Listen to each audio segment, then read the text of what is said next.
প্রশ্ন করা হবে। আল্লাহ তাআলা আমরা কি নেমত খাইলাম দুনিয়াতে আসিয়া, দুনিয়াতে থাকিয়া, দুনিয়াতে বাস করিয়া। আল্লাহ তাআলা আমাদেরকে কি নেমত দান করেছেন, আমাদেরকে নেমতের হিসাব নিবে হাশরের মাঠে।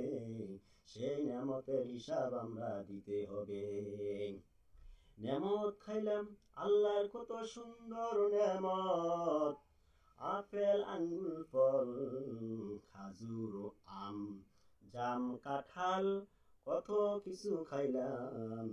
আল্লাহর কত সুন্দর সুন্দর নেমত দান করেছে, সেই নেমতের হিসাব নিবে আল্লাহ তাআলা। এজন্য আল্লাহ তাআলা কোরআন নাজিল করে দিয়েছেন, কোরআন নাজিল করে দিয়েছেন আমি নেমতের হিসাব নিব। সুম্মা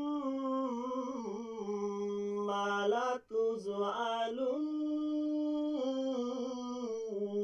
ইয়াওমাইযিন আনিন নাঈম।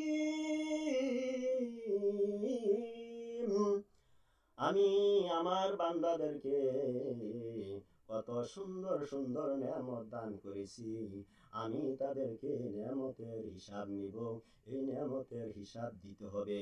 আমার নেমত খাইয়া যদি শুকরিয়া আদায় না করে, তাহলে আমার নেমত খাইয়া যদি শুকরিয়া আদায় না করে, আমি তাদেরকে আযাব দেব, জাহান্নামে আমি ভোগ করাইব, আমি তাদেরকে জাহান্নামে পাঠাইব।